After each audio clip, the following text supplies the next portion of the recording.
ৰাতিৰ কাৰণে লোকেল মাছ grass cup আনিলোঁ ঢলা বজাৰৰ পৰা আৰু লগতে পিঁয়াজ জলকীয়া কাটি আলু কাটি বিলাহী কাটি চব ৰেডি বনাবৰ কাৰণে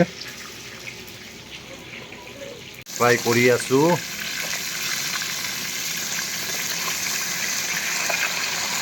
মাছ বনাবৰ কাৰণে পিঁয়াজ দিলোঁ।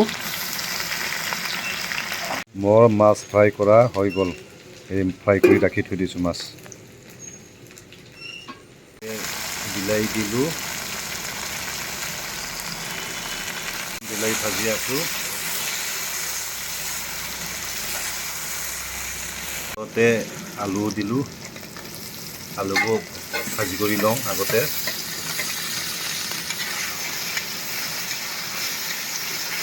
আলু বিলাহী পূৰা ভাজি লৈছোঁ আগতে মই তেলত পূৰা ভাজি লৈছোঁ।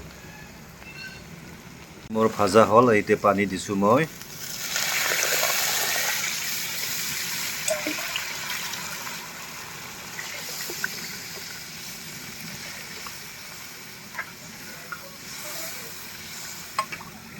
পাৰি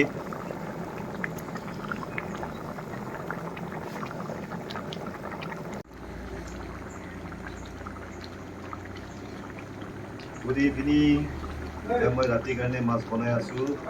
আজি মাছ বিলাহী আলু আৰু মাছ এই গ্ৰাছ কাপ লোকেল মাছ মই বনাই আছোঁ। পূৰা মাছ আজি খাই কিন্তু মজা লাগিছে দেই। তৰকাৰীটো ভাল হৈছে বনোৱা। মোৰ ৰাতি খাদ্য